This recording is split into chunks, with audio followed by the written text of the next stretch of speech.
오늘은 이 실전 사르밧 훈련소라는 제목으로 우리 엘리야 이야기 세 번째 시간을 갖겠습니다. 우리는 지난 시간에 그리 시내가에서 훈련한 엘리야에 대해서 살펴보았습니다. 그리 시내 훈련소에서 받은 훈련이 뭐였는지 기억하시죠? 네, 제가 말씀드리겠습니다. 첫째는 말씀에 순종해서 떠나는 훈련이었고, 두 번째 훈련은 자신을 숨기는 훈련이었습니다. 광야에서 자신을 숨겨서 단순함과 이 초연함의 삶을 살아가도록 하는 훈련이었습니다. 그리고 세 번째는 믿음을 연단하는 훈련이었지요. 그리 시내가 훈련소에서 우수한 성적으로 훈련을 수료했습니다. 그때 하나님께서 엘리야를 부르셨습니다.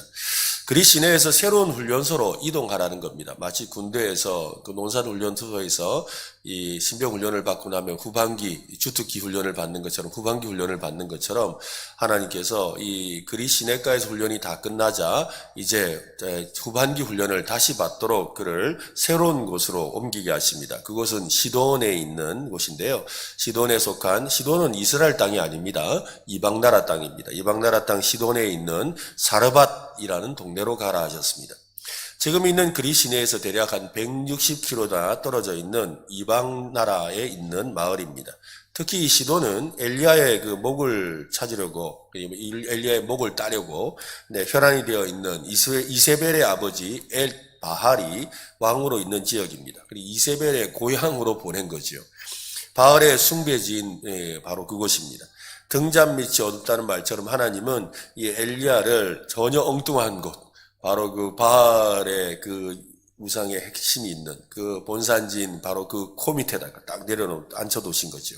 아합과 이세벨이 이스라엘 온 땅을 뒤지며 엘리야를 찾았지만 찾을 수가 없었던 이유도 바로 그겁니다. 엉뚱한 곳에 가 있었던 거죠. 아무도 엘리야가 바알을 숭배하는 시돈 땅에 숨어 있을 것이라고 생각하지 못했습니다. 하나님이 자기 날개로 품어주시면 아무도 찾을 수가 없고 아무도 해코지할 수가 없습니다.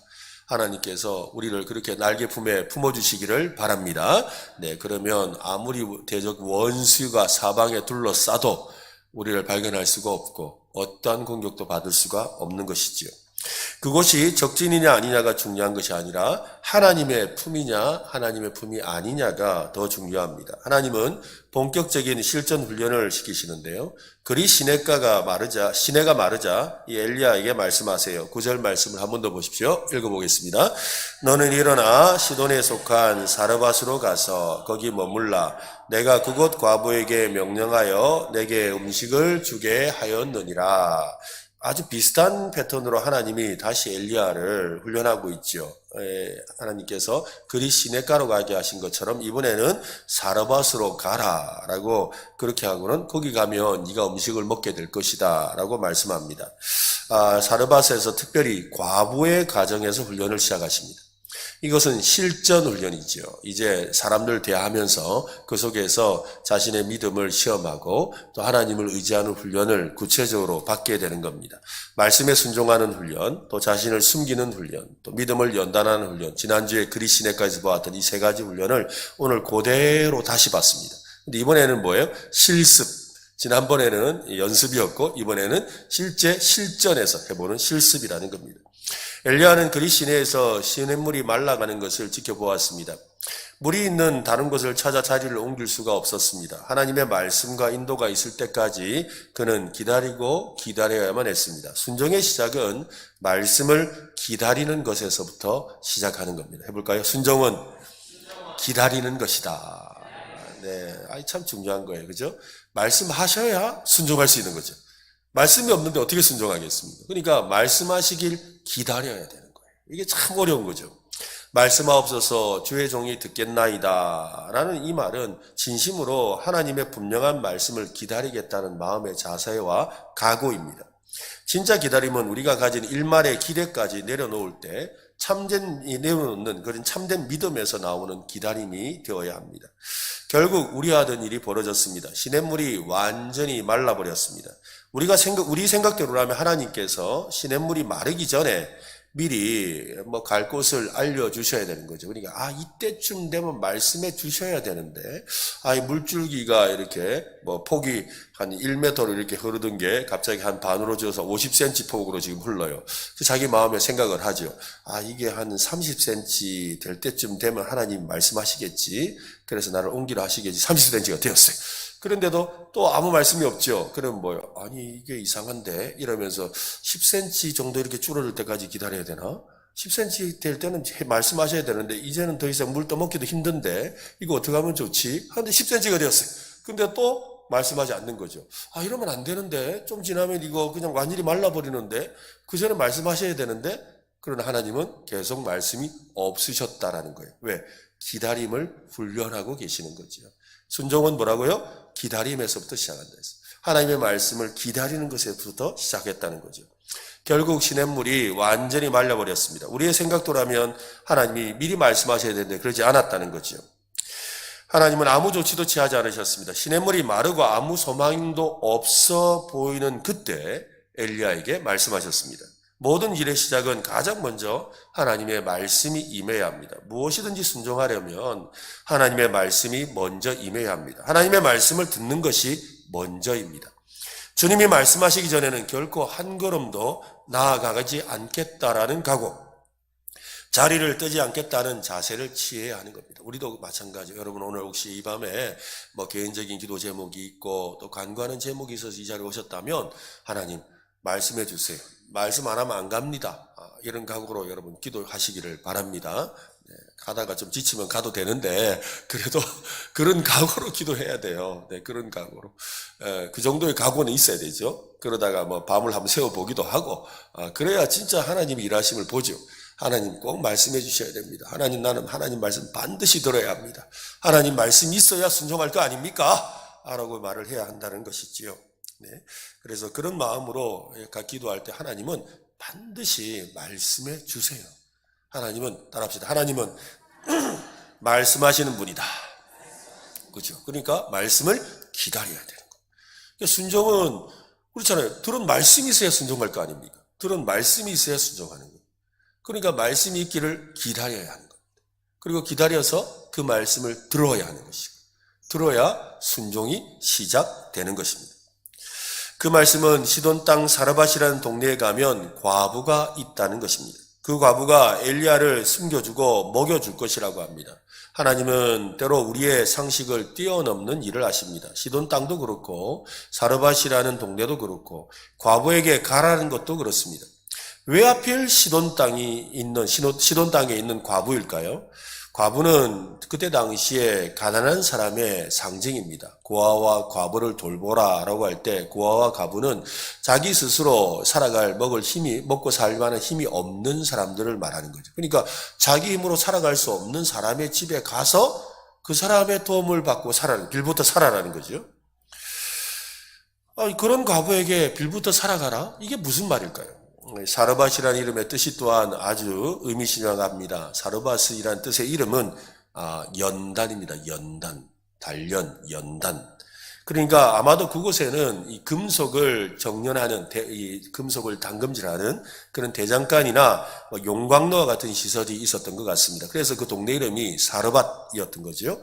연단, 정련이라는 뜻을 지닌 사르밧에서 이 엘리야를 하나님이 믿음에 연단하기를 원하셨던 거죠. 믿음의 담금질을 하기를 원하셨던 겁니다. 여러분 담금질이 뭔지 아시죠? 그죠? 철을 이렇게 뜨거운 물에 넣었다가 꺼내가지고 찬물에 넣었다가 확 두드리고 다시 넣었다가 하고 막 이러는 이것을 어떻게 하면 왜 그렇게 합니까? 철을 단단하게 하려는 것이지요. 무엇이든 강하고 단단해지려면 담금질이 필요합니다. 신앙도 담금질을 해야 흔들리지 않는 신앙이 됩니다. 나무도 바람에 흔들려야 뿌리를 깊이 박습니다. 바람에 수없이 시달리지 않은 나무는 땅에 튼튼하게 뿌리 박지 못하지요. 바람에 흔들려야 땅을 더욱 강하게 움켜쥐고 안정적으로 뿌리를 내릴 수가 있습니다. 그처럼 믿음도 연단받아야 강한 믿음이 되는 겁니다. 그러니까 왜 나만 겪는 고난이냐고 할 때 주님은 우리의 믿음을 연단하시는 거예요. 왜 이렇게 기도응답을 왜 안 주십니까? 왜 이렇게 답답하게 하십니까? 뭐 하신다고요? 연단하시는 거예요. 왜 자꾸만 내가 일을 하면 남들은 잘 풀리는데 이렇게 안 풀리게 하십니까? 뭐 하신다고요? 연단하신다. 네. 아, 왜 이렇게 사람들이 나를 힘들게 하지요? 뭐 하시는 거예요? 담금질을 하는 거예요. 두드리고 계시는 거예요. 그렇게 해서 나를 뭐 하시려고요? 강하게 하시라고. 단단하게 하시라고. 하나님이 우리를 단단하게 해주시기를 바랍니다. 그죠? 흔들리지 않는 강한 믿음을 갖게 하실 줄로 믿습니다. 잠언 17장 3절은 도가니는 은을, 풀무는 금을 연단하거니와 여호와는 마음을 연단하신다. 우리의 마음을 연단하신다고 합니다. 시편 66편에서는 하나님이여 주께서 우리를 시험하시되 우리를 단련하시기를 은을 단련함같이 하셨으며, 또 욥기 23장 10절 유명한 말씀이죠. 같이 읽어봅시다. 그러나 내가 가는 길을 그가 아시나니 그가 나를 단련하신 후에는 내가 순금같이 되어 나오리라. 그렇습니다. 여러분의 믿음이 순금같이 되시기를 바랍니다. 혹시 우리 중에 순금 없죠? 순금. 이름이 순금인 사람? 윤순금, 정순금, 김순금 많던데 오늘 여러분 다 믿음의 순금이 되시기를 바랍니다. 옆 사람이 말씀하세요. 이제부터 당신은 순금이 되세요. 다시 한 번 더 순금이 되세요. 네, 믿음의 순금이 되시기를 바랍니다. 네, 맞습니다. 시돈 땅 이세벨의 고향이고 바알 숭배의 본산지입니다. 그곳에 하나님의 예배하신 훈련소가 있습니다. 믿음을 연단하고 단련할 수 있는 최고의 믿음 재련소가 바로 사르밧에 있었습니다. 왜 하필 시돈 땅 사르밧일까요? 하나님은 우리가 진짜 연단되기를 바라고 계시기 때문이지요. 세상 속에서 더욱 순금과 같이 되도록 연단되기를 원하시는 겁니다. 철이 연단을 받기 위해 뜨거운 가마 속에 들어가듯이, 차가운 물 속에 들어가듯이, 얻어맞고 또 맞듯이 연단되기를 원하신다는 겁니다. 그냥 교회 안에서만 있으면 다 잘 될 것 같아요. 오늘 우리가 말씀 들으면서도 아멘 하면 막 다 이루어질 것 같은데 막상 그저 교회 문을 열고 나가면 우리의 믿음의 현실 속에서는 참 이런 생각이 들지요. 그거는 목사인 저도 마찬가지입니다. 우리의 마음속에 현실 속에서 그 믿음을 지켜나가는 일이 얼마나 힘들고 어려운지를 새삼 깨닫게 될 때가 참 많지요. 그러나 그 일을 통해서 우리는 연단받는 겁니다. 때로는 성공하기도 하고 실패하기도 하고, 때로는 내가 믿음을 지켜내기도 하고 좌절하기도 하는 그것을 통해서 우리는 연단받는 것입니다. 한번 생각해 보세요. 엘리야가 만약에 그리 신의 훈련소를 통과하지 않은 상태에서 이 말씀을 들었다면 엘리야는 과연 어떻게 했을 것 같습니까? 쉽게 순종하지 못했을 겁니다. 우리야 결론을 아니까 그것이 의미가 있는 것을 압니다. 하지만 이 엘리야의 입장에서는 많이 고민했을 겁니다. 바알의 기운이 강력한 곳에서 혈혈단신으로 누군지도 모르는 사람의 집에서, 그것도 과부의 집에 숨어 지내라는 말씀은 좀처럼 받아들이기 어려운 이야기죠. 왜냐하면 일단은 시돈 땅, 남의 나라 땅으로 가라는데 그 땅이 이세벨의 고향이라는 것도 힘든 말이에요. 그렇잖아요. 또 이방 나라에 간다는 것은 이스라엘 사람으로서 이게 안 좋은 거예요. 거기다가 또 하나님이 예배 놓으셨다 하길래 이렇게 좀 부잣집에 보내는 줄 알았더니 과부집에 보내. 여러분, 또 과부집에 왜 보내냐고. 참 이게 상식적으로도 이해가 안 되는 거죠. 여러분, 믿음은 이상이 아닙니다. 믿음은 일상이고 현실입니다. 교회 예배당에서 가지는 믿음으로는 제대로 된 순종의 삶을 살아낼 수가 없습니다. 우리의 일상에서 드러나는 믿음이 필요하지요. 정말 세상 속으로 들어가서 우리의 믿음을 실천해야 합니다. 믿음을 증명해 보여야 되죠. 이곳에서 받은 말씀을 가지고 우리도 시돈 땅 사르밧으로 가야 합니다. 그곳은 여러분 어디겠습니까? 바알의 숭배의 그 본거지와 같은 사르밧 말입니다. 그 사르밧은 우리가 믿음으로 나아가는 우리의 삶의 현장이죠. 우리가 살아갈 세상입니다. 우리가 살고 있는 현장이고, 우리가 일하고 있는 삶의 터전이고, 우리의 가정이고, 여러분의 직장이고, 학교입니다. 그곳에 계신 주님의 말씀을 들어야 되죠. 우리의 믿음을 진짜 훈련하고 연단받아야 될 그곳에서 말입니다. 예수님을 믿지 않은 사람들이 가득한 곳, 우리의 믿음을 시험하고 흔들어 놓을 만한 위험천만한 곳, 그곳에서 진짜 순종의 삶을 살아야 한다라는 것입니다. 여러분의 삶의 자리에서 순종하는 그리스도인 되시기를 바랍니다. 그게 진짜 믿음이에요. 여러분의 삶의 자리에서 믿음의 연단을 받기를 힘쓰시기를 바랍니다. 그죠? 성공하기도 하고 실패하기도 하죠. 어떨 때는 그죠? 예수 믿는 사람이라고 내가 밥 먹을 때 기도 두 손 모으고 기도하는 것조차 부끄러울 때가 있어요. 어떨 때는 또 당당하게 기도하기도 하고, 또 어떨 때는 그죠? 옆 사람에게 예수 믿으라고 말할 수 있을 때가 있지만, 사람들이 네 교회 다니잖아 그럴 때 차마 대답도 못하고 이렇게 고개 숙일 때도 있잖아요. 그게 우리의 현실이에요. 그러나 그런 이 모든 상황 속에서 우리는 훈련받고 있고 연단받고 있고 우리는 더욱 정결한 사람으로 변화되고 있는 줄로 믿으시기를 바랍니다. 네, 그렇죠. 우리의 삶의 자리는 그곳이라는 거예요. 하나님의 엘리야를 먹여 살리기 위해 선택한 사람은 과부입니다. 일단 남자 선지자가 숨어야 할 곳이 과부의 집이다. 이게 별로 좋지 않죠. 그렇지 않습니까? 상식적으로. 남자 선지자가 혼자 누구 집을 찾아가요? 과부 집을 찾아가. 이거는 좀 일단 종교적인 의미를 떠나서라도 이게 좀 상식적으로 별로 안 좋아요. 성경적 배경이 없어도 참 많은 상상을 하게 합니다. 우리 옛날 소설이지요. 사랑방 손님과 어머니. 딱 그 짝이지요. 네, 딱 그런 일이에요. 엘리야가 숨어 지내는 데 있어서 여러 가지 면에서 최적의 장소와 사람은 아닙니다. 하지만 하나님의 일하시면은 어떠한 실수나 착오도 없습니다. 하나님이 선택하신 것은 과부지요. 시돈에 있는 부자 상인도 관원도 아닙니다. 가난하고 고독하고 쓸쓸한 과부입니다. 오늘 말씀은 과부의 그 비참한 현실을 소개하는데요. 12절 말씀을 한번 보세요. 같이 읽어볼까요?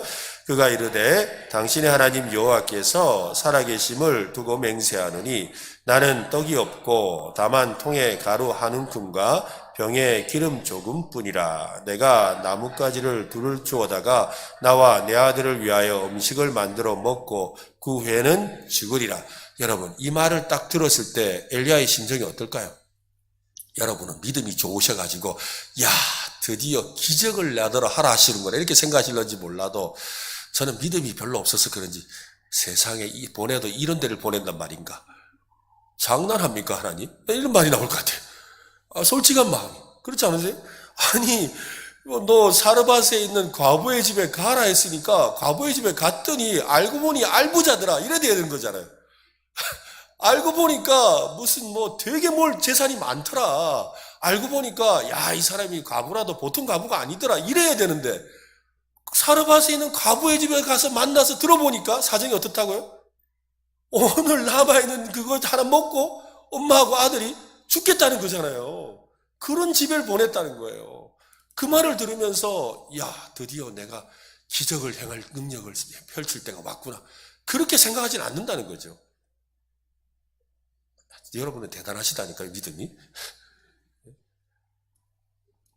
그리 시냇가에서 까마귀가 가져다주는 음식을 먹었을 때와 똑같은 상황이죠. 똑같은 상황. 아니 까마귀? 까마귀가 왜?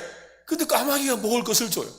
근데 그 까마귀가 주는 것을 그냥 먹으면서 연명해야 된다는 사실을 알았던 것과 똑같은 상황이에요. 또 다른 까마귀가 바로 과부였던 거죠. 이방이라는 의미가 까마귀와 비슷하죠. 왜? 둘 다 부정하니까요. 거기다 아무런 경제적인 능력이 없는 과부입니다. 하루하루 연명하기도 버거운 사람이죠. 엎친 데 덮친 격으로 과부는 오늘 마지막으로 음식을 먹고 죽으려고 합니다. 기막힌 설정입니다. 그러한 상황에 있는 과부에게 가라고 하십니다. 과부를 살리기 위해서 말입니까? 과부를 살리기 위해 가라 하셨어요? 여러분, 과부를 살리기 위해서 하나님이 가라 하셨어요? 아니죠. 뭐라 그랬어요? 과부 거 뺏어 먹으라고 하셨지. 과부 마지막 먹을 그거 뺏어 먹으라고 가라 하신 거예요. 우리의 상상을 초월하는 일이 벌어진 거예요. 우리의 기대, 그죠? 과부 집에 가면, 하나님이 보낸 선지자시군요. 당신이 그럴 줄 알고 제가 이렇게 만들어 놓았습니다. 이러는 거 아니라는 거예요. 우리는 그런 걸 원하거든요. 우리는 그런 삶을 원하시잖아요. 여러분, 그런 기도를 원하시잖아요. 하나님, 이번에 이렇게 하는데, 내가 이번에 믿음으로 가겠습니다. 가면은, 그죠? 기다리고 있었습니다. 하면서, 어떻게 알았습니까? 당신 은혜로 교회 다니시죠? 이러면서, 그런 것 같더라면서, 그래, 잘 됐다면서. 이렇게 말해주길 바라지만, 우리 현실은 어때요? 전혀 그렇지 않아요. 바로 이게 우리의 현실이라고요. 우리가 맞이하는 현실이에요. 도저히 받아들이고 순종하기 어려운 말씀이죠. 하지만 하나님의 말씀은 분명합니다. 9절 말씀을 한번 보세요. 9절 말씀. 너는 일어나 시돈에 속한 사르밧으로 가서 거기 머물라. 내가 그곳 과부에게 명령하여 내게 음식을 주게 하였다. 근데 갔는데 과부가 뭐라 그랬어요? 하나님 말씀 들었어요? 들었어요? 안 들었잖아요. 그죠? 과부는 뭐라 그래요? 하나님 말씀은 온데간데 없고 자기가 뭐라 그래요? 딱 한 그릇 밥 해 먹을 그릇밖에 없는 그 내용밖에 없는데 그거 먹고 우리 죽을라 그러는데 이러고 있단 말이에요. 이게 뭐예요 이거지? 그리 시내가에서 두 번째 받았던 훈련을 여러분 기억합니까? 숨는 훈련이었습니다. 엘리야는 숨어서 단순함과 초연함의 훈련을 받았습니다. 이 훈련을 통해 엘리야는 겸손해져야 했지요. 겸손한 사람은 단순한 삶을 삽니다. 또 어떤 상황에서도 초연할 수가 있습니다. 자신의 처지나 상황이나 대우의 문제나 상대방의 태도에 연연해 하지 않습니다. 오늘 엘리야는 다시 단순함과 초연함의 훈련을 받습니다. 그는 과부의 집에서 빌부터 살면서 더욱 겸손한 사람이 되고 있죠. 그죠? 과부의 공개. 과부가 공개를 받아야 되는데, 과부가 섬김을 받아야 되잖아요. 그죠? 구제 받아야 되는 사람이에요. 근데 오히려 과부에게 구제를 받고 있어요.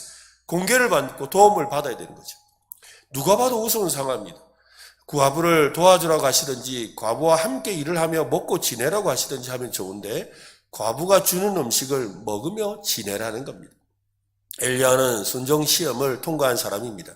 말씀에 순종해서 시돈 땅 사르밧으로 왔습니다. 그곳에 도착하니까 한 여인이 나무를 줍고 있습니다. 너무도 가난해서 뗄감조차 없어요. 엘리야는 자존심을 내려놓습니다. 언제나 겸손을 방해하는 가장 큰 걸림돌은 자존심이에요. 겸손을 방해하는 가장 큰 걸림돌은 뭐라고요? 자존심. 교만의 다른 이름이 뭘까요? 자존심. 우리의 믿음을 가장 방해하는 것이 바로 자존심이죠. 여러분, 그 엘리사에게 찾아왔던 나만 장군을 생각해 보세요. 그 나만 장군이 그 몸에 나병이 걸려서 왔잖아요. 그래서 뭐 도무지 고칠 방법이 없어서 있는데 뭐라 그랬어요? 이스라엘에서 잡혀온 그 종으로부터 그 엘리사라는 선지자에게 가면 고칠 수 있다는 이야기를 듣고 그 먼 나라에서 왔어요. 그래서 엘리사에게 왔어요. 엘리사에게 와가지고 왔는데 그 엘리사가 나가서 인사도 안 해주고 뭐라 그래요? 가서 저 요단강물에 가서 씻으라 그러잖아요. 그때 나만이 어떻게 해요? 아니 물이 없어서 요단강 그 저 똥물에 씻냐면서. 사실 더 기분 나빴던 건 뭐예요? 아니 그래도 내가 이 나라 장군이 왔는데 나와 쳐다보지도 않고 그리고는 그 요단강물에 가서 7번 씻으라고. 뭐가 문제였어요? 자존심이 문제였어요. 우리의 믿음을 가장 힘들게 하는 건 바로 자존심이에요. 가만히 생각해 보세요, 여러분. 하나님의 말씀에 왜 순종하지 못하지요? 왜 하나님이 하라는 일에 우리가 적극적으로 나아가지 못할까요? 왜 우리가 하나님이 기뻐하시는 그 일을 쉽게 우리가 나서서 순종하지 못할까요? 자존심이에요. 거기에 우리가 걸려 있어요. 가장 큰 걸림돌은 이 자존심이죠. 엘리야도 그런 거예요. 아니 아무리 내가 하나님 말씀에 순종한다고 왔지만 아니 그래도 과부한테 지금 들어보니까 뭐예요? 들어보니까 사정이 딱하잖아요.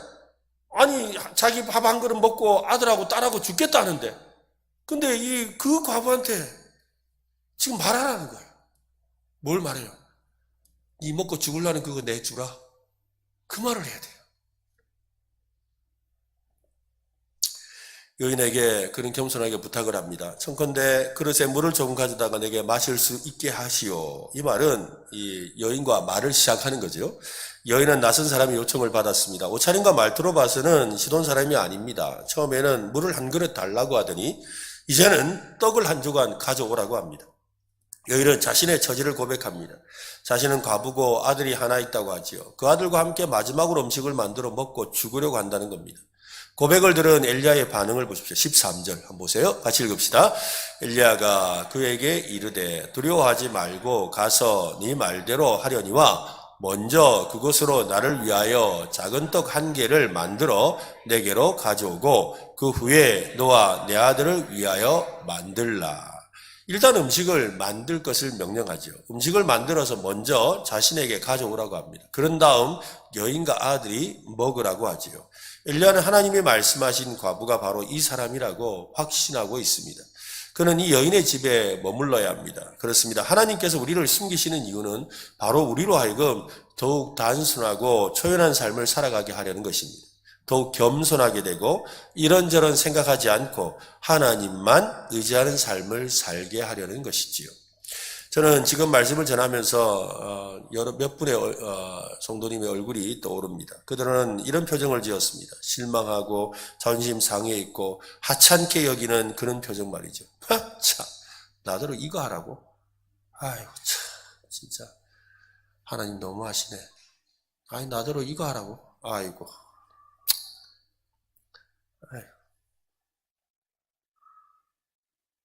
그렇게까지는 안 하고 싶어요.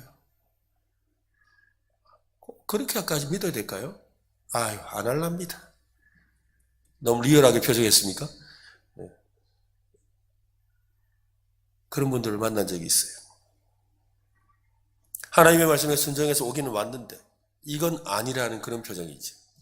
설사 그런 표정을 지었더라도 끝까지 자신의 것을 내려놓고 숨으시기를 자신의 것을 내려놓아야 되는 거죠. 자신을 버리는 것이 숨는 거예요. 자신을 내려놓는 거.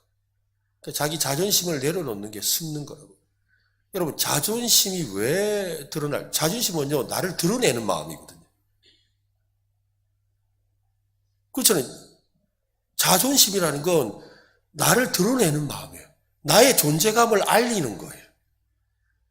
그러니까 나의 존재감을 드러내지 않는 게 숨는 거잖아요, 여러분.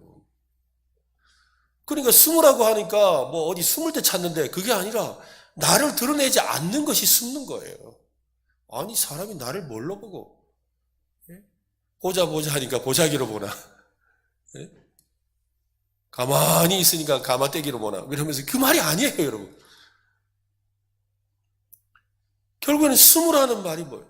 그 자존심을 내려놓으라는 거죠. 나를 숨기라는 거예요. 하나님의 계획이 그렇기 때문입니다. 하나님이 그곳에 숨기시는 이유가 다 있지요. 그 하나님을 여러분 신뢰하시기를 바랍니다.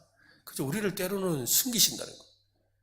여러분 살아오면서 그렇잖아요. 야, 내 아는 친구들이 잘 나가고 또 뭐 성공하고 사람들이 인정받고 그런 거 볼 때 나는 이게 뭔가 맞아요. 지금 여러분이 사르밧집에 있는 거예요. 그리시네가에 숨어 있는 거예요. 맞아요. 아닌 게 아닙니다. 맞아요. 뭐 뜻대로 잘 안 돼. 남들은 기도응답 받았다 그러면서 자랑하고 간증하는데 나는 간증할 거리가 없어요. 나는 왜 이래? 맞아요. 하나님 숨기시는 거 맞아요. 여러분, 연단하신 후에 정금같이 된다 하셨잖아요. 이것을 믿으시기를 바랍니다. 다시 한번 할까요? 연단하신 후에 정금같이 될 것입니다. 네, 우리는 그걸 기억하는 거예요. 엘리야는 아주 실망스러운 첫인상에도 불구하고 낙심하지 않습니다. 엘리야가 물을 달라고 했을 때 반갑게 맞이하면서 기다렸다는 듯이 상냥한 인사를 하는 그런 만남을 아마 그는 기대했을지도 모릅니다. 하지만 그것은 엘리야나 우리 모두의 헛된 기대일 뿐이지요. 비록 과부지만 숨겨놓은 재산이 많아서 넉넉하고 풍족한 것을 기대합니다. 그런데 현실은 그렇지 않았지요. 과부에게는 한 줌의 곡식가루와 약간의 기름과 몇 개의 나뭇가지라는 처참한 현실뿐이었습니다. 스스로 믿음으로 사는 삶을 살아보지 않고는 믿음을 말할 수 없습니다. 스스로 불가능한 것을 믿지 않고서는 다른 사람에게 그런 믿음을 권유할 수 없지요. 믿음은 이론이 아닙니다, 여러분. 그래서 목사님 저도 여러분 믿으세요라고 말하는 것으로 끝나서는 안 되죠. 제가 믿어야 되잖아요, 그죠? 저도 그런 믿음을 가지고 살아가려고 노력하며 지금까지 왔습니다.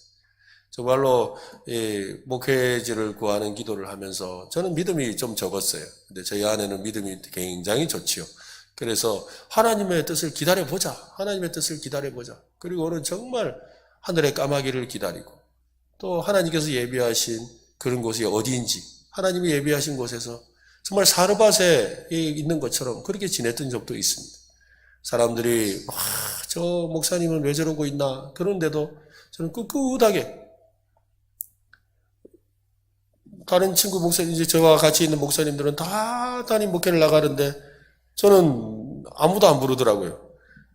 또 하나님이 또 그 어디 이렇게 청빙 서류도 넣지 못하게 하시더라고요. 그래서 서류도 안 넣었어요. 그래서 그냥 저희 아내와 저는 같이 기도할 뿐이죠.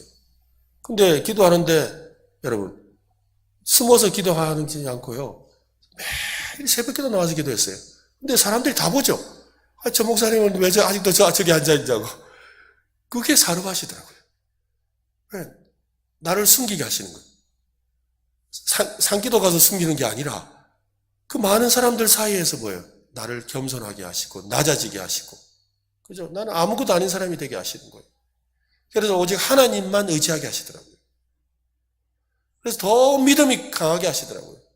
그리고 결국 하나님의 일하심을 보게 하시더라고요. 진짜 하나님이 살아계심을 보게 하시는 거예요. 저는 하나님 살아계심 믿어요.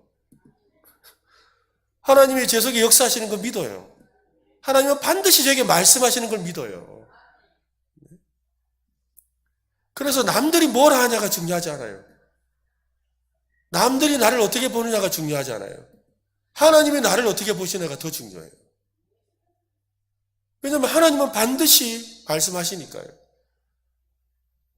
그걸 위해 하나님이 나를 겸손하게 만들고 죽어지게 만들고 그죠? 자존심을 내려놓게 만들고 뭐 하나 자랑거리도 없게 만드시고 그렇게 만드시는 거예요. 그래서 하나님이심을 드러내시더라고요. 여러분의 삶에도 하나님이 그렇게 역사하실 줄로 믿습니다. 그죠? 그게 믿음이잖아요, 여러분. 믿음이 뭡니까? 하나님이 살아계심을 믿는 거죠. 하나님이 내 하나님인 걸 믿는 거예요. 하나님이 반드시 나를 인도하실 것을 믿는 거예요. 그게 믿음이에요. 스스로 믿음의 삶을 살아봐야 하는 거예요. 믿음은 실전입니다. 진짜 믿어봐야 믿음이 얼마나 놀라운 것인지를 경험하는 거예요. 정말 놀라운 역사가 일어나요. 정말로 생각지도 못했던 까마귀들이 찾아와요. 정말로 말도 안 되는 일들이 벌어져요. 제게 일어났던 그 일을 여러분한테 말씀드리고 싶은데 저는 참 조심스러워요. 왜 조심스러우냐면 설교 때 뭐 하나님 하신 일이라고 자랑하며 이렇게 말할 수 있는데 또 감사하는 마음으로 말할 수 있는데 이 말이 오히려 또 다른 누군가에게는 그죠? 또 힘듦이 될까봐 그래서 제가 말을 조심하는 거예요.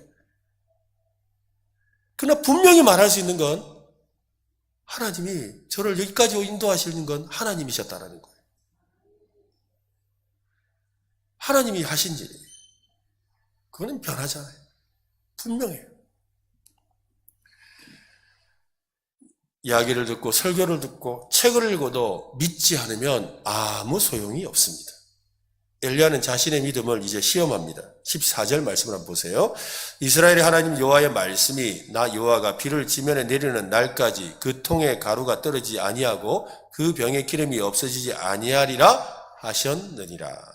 엘리야는 일단 자신만만하게 믿음으로 선포하지요. 하나님께 들은 말씀을 근거로 통에 가루가 떨어지지 않고 병에 기름이 없어지지 않을 것이라 서른합니다. 그는 누구보다 아주 강력한 훈련을 받고 이곳으로 왔습니다. 옛날 군대 갔을 때가 생각이 났어요. 신병 훈련을 마치고 부모님을 면회할 때였습니다. 이제 신병 훈련을 마치고 난 부모님 찾아오시죠. 우리 이제 어머니가 오셨는데요. 어머니 오셨는데 저 강원도 화천군 상서면 봉오리 지금도 기억합니다. 그 시설을. 예, 아주 강원도 화천 이제 군대 제대하고 제가 한 십몇 년 지나고 나서 그 동네를 가봤는데 갈 곳이 안 되더라고요. 네, 정말 험한 동네던데 그것까지 이 부산에서 어머니가 강원도 화천 제일 북쪽까지 오셨지요. 근데 어머니 봤는데 어머니 하고 달려가는 게 아니에요. 군대 신병훈련을 6주밖에 안 받았는데 6주 받았다고 어머니 오니까 뭐예요? 갑자기 막 구보하듯이 막 딱 서가지고 충성 이러고 있는. 아니 어머니 이래야 되는데 이거 아니고 충성 이러고 있는 거예요. 여러분. 아니 어머니는 군인 아니잖아요. 그죠? 어머니 군인 아니에요, 그죠? 어머니 군인 아니라고 그냥 뭐예요? 어머니 하든지 뭐 엄마 하든지 아니면 막 부둥켜 안고 막 울든지 반갑다고 이래야 되는데 어머니는 아이고 장병아 이러고 있는데 저는 뭐예요? 딱 서가지고 군기만 딱 펼치고 들어가 충성! 이러면서 이러고 있는. 이게 왜 그래요, 여러분? 왜 그래 된 거예요? 신병 훈련을 마치고 나서 군기가 바짝 들은 거죠. 여러분, 엘리야도 그리스 시내가에서 훈련받고 나서 영적 군기가 바짝 들어있는 거예요. 그래서 막 딱 모든 일을 영적으로 딱 하나님이 주신다! 확신하고 있는 거죠. 오늘 여러분, 이 밤에 여러분, 오늘 이 훈련소를 통해서 여러분들 믿음이 확신이 생기시길 바랍니다. 그죠? 막 그래서 뭘 보더라도 다 믿음으로 보는 역사가 일어나야 돼요. 그죠? 그러니까 장종아, 겨울에 부산에서 살다가 눈도 안 본 네가 한겨울에 얼마나 고생이 많아. 제가 1월 9일에 군회를 갔거든요. 신병 6주 훈련 받는 동안 눈이 얼마나 오는지 진짜 거짓말 안 못하고 무릎까지 쌓였어요. 그래가지고 저는 훈련을 받은 게 별로 없어요. 6주 동안 주로 한 일이 뭐냐면 눈 치우는 일만 했어요. 그래가지고 군대에서 제일 힘들다는 훈련이 첫 번째가 화생방 훈련이거든요. 화생방 훈련, 이제 이렇게 방독면 쓰고 하는 훈련인데 너무 추워가지고 가스를 뿌려도 가스가 이렇게 확산이 안 되는 거라. 그래서 화생방 훈련을 안 했어요. 방독면 못 써봤어요. 왜냐하면 영하 15도, 20도 이렇기 때문에 못 써봤어요. 그 다음에 또 힘든 훈련이 뭐냐면 각계 전투라고 해가지고 막 땅을 기면서 막 뛰어가는 그런 훈련이에요. 근데 그 각계 전투 훈련장이 다 눈밭이라 가지고 또 못했어요. 눈만 치웠어요. 그 다음에 또 40km 행군을 해야 되는데 다 눈밭이라 가지고 그날도 행군도 못했어요. 저는 그래서 신병훈련에서 행군도 못 해보고 화생방 훈련도 못 해보고 각계 전투 훈련도 못 해봤어요. 해본 게 없어요. 그냥 총만 쏘고 끝났어요. 그랬는데 뭐예요? 한 것도 별로 없는데 근데 어머니 딱 만나고 나서 뭘 장룡아 안 힘들었나? 네, 안 힘들었습니다. 이러고 안 힘들었는데 뭘 말을 해도 다 이렇게 군기가 바짝 뜬 거예요, 여러분. 여러분 믿음의 군기가 좀 들으시길 바랍니다. 믿음의 군기가 들어야 뭐든지 아멘 됩니다. 아멘 이래야 되는 거지. 이러고 있으면 안 돼요, 여러분. 군기 빠진 거예요. 한번 해볼까요? 믿음의 군기를 바짝. 뭐든지 우리가 볼 때 믿음의 군기가 들어야 딱 보는 순간 뭐예요? 아멘! 나오고, 그 다음에, 이건 하나님 하셨습니다. 할렐루야! 이래 되는 거지. 이게 할렐루야 해야 되는 순간에도 이게 그런가? 이라고 있고, 아멘 해야 되는 순간에 다들, 생각 좀 해보고, 이러면 안 돼요, 여러분. 다시 믿음의 군기가 바짝 드시기를 바랍니다. 그죠? 바로 그렇다는 거예요. 강한 믿음을 가져야 돼요. 그 강한 믿음은 하나님을 온전히 신뢰하면서 나오는 믿음입니다. 강한 믿음을 가진 사람의 말은 옆에 있는 사람에게도 영향을 주지요. 내가 얼마나 강한 믿음을 가지고 있느냐가 중요한 겁니다. 강한 믿음은 불신의 마음을 가진 사람까지도 변화시킵니다. 엘리야의 황당한 말에 사르밧의 가부는 아무런 대꾸도 하지 못하지요. 엘리야 말에 그냥 순종합니다. 아니, 당신이 누구시길래 내가 당신 말 들어야 되죠? 이래 안 한다 이 말이에요, 이 여자가. 그렇잖아요. 생뚱맞은 한 남자가 찾아와서는 물 달라 하더니 갑자기 나 이거 먹고 죽겠다 하는데 그거 내달라 그러잖아요. 그리고는 내주고 나면 너 계속 먹을 수 있다 이러는데 그 말에 당신은 누구시길래 이래 안 했다 이 말이에요. 안 했다 이 말이에요. 오늘 15절과 16절을 보세요. 그가 가서 엘리야의 말대로 하였더니 그와 엘리야와 그의 식구가 여러 날 먹었으나 여호와께서 엘리야를 통하여 하신 말씀같이 통에 가루가 떨어지지 아니하고 병에 기름이 없어지지 아니하니라. 무엇이 과부로 하여금 순종하게 했을까요? 과부에게 어떤 특별한 믿음이 있었겠습니까? 과부는 엘리야의 강한 믿음을 본 거지요. 강한 믿음을 그냥 신뢰해 보기로 한 겁니다. 강한 믿음은 다른 사람에게 전염됩니다. 불신도 전염되죠. 불신이 전염되면 모두 다 파멸의 길에 이르고 맙니다. 하지만 강한 믿음이 전염되면 모두 살아나는 거지요. 오늘 여러분이 강한 믿음을 가지시길 바랍니다. 여러분의 믿음 때문에 여러분의 가정이 살아나기를 바랍니다. 여러분의 믿음 때문에 여러분의 직장과 학교가 살아나기를 바랍니다. 여러분의 믿음 때문에 우리 은혜로 교회가 살아나고, 그죠? 우리 은혜로 교회의 믿음 때문에 이 암양과 경산이 살아나는 역사 일어나기를 바랍니다. 바로 그거예요, 여러분. 믿음의 역사가 있어야 되는 거죠.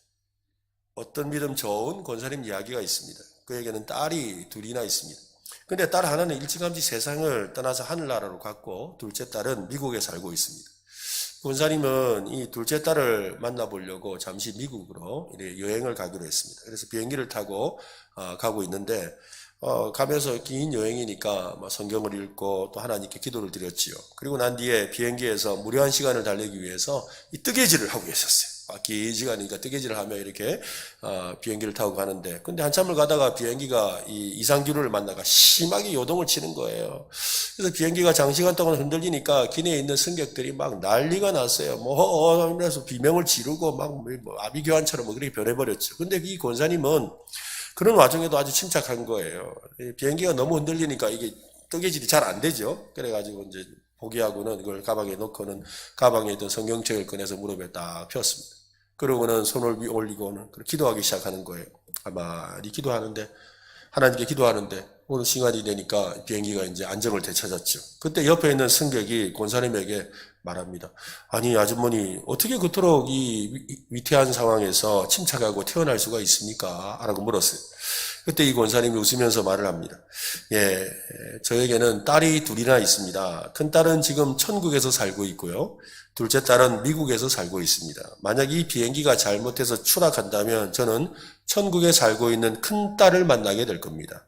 만약 이 비행기가 무사히 미국에 도착하게 되면 저는 미국에 살고 있는 둘째 딸을 만나겠지요. 하나님이 저를 어떻게 인도하시든지 간에 저는 상관이 없습니다. 저는 언제나 하나님과 동행하며 하나님을 만날 준비된 마음으로 살아가고 있으니까요. 여러분, 이게 믿음이잖아요. 그죠? 이게 진짜 믿음이죠. 믿음은 실전이라니까요. 엘리야는 자신의 믿음을 실전에서 사용했습니다. 그 믿음대로 이루어지는 것을 확인했습니다.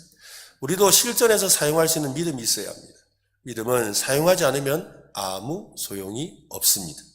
그죠? 예수님께서 말씀하시는 거예요. 이 겨자씨 하나할 만한 믿음을 사용하라 하신 거잖아요. 너희가 겨자씨 하나할 만한 믿음이 있다고 산을 옮기는 게 아니라는 거예요. 겨자씨 하나할 만한 이 믿음으로 산을 옮기라고 명령하라는 거죠. 믿음을 사용하라는 거예요. 그걸 믿음을 사용해야 된다는 거예요. 이게 중요한 거잖아요. 예수님은 제자에게 믿음이 없느냐고 책망하셨습니다. 그 이유는 자신들이 가진 그 믿음을 사용하지 않았기 때문입니다. 강한 믿음, 확신에 찬 믿음을 가지고 있어도 사용하지 않으면 아무 소용이 없습니다. 믿음을 사용해서 하나님의 역사를 경험하는 오늘 저와 여러분 되시기를 바랍니다. 오늘 엘리야는 시돈 땅 사르밧 과부집에 가서 3가지 훈련을 실습했습니다. 먼저는 말씀에 순종하는 훈련, 또 자신을 낮추고 겸손하는 훈련, 또 강력한 믿음을 사용하는 훈련이었습니다. 우리에게도 이 훈련이 있어야 합니다. 훈련은 실전과 같이, 실전은 훈련과 같이. 그러므로 오늘 우리의 믿음을 강하게 하는 저와 여러분 되시기를 예수님의 이름으로 축원합니다.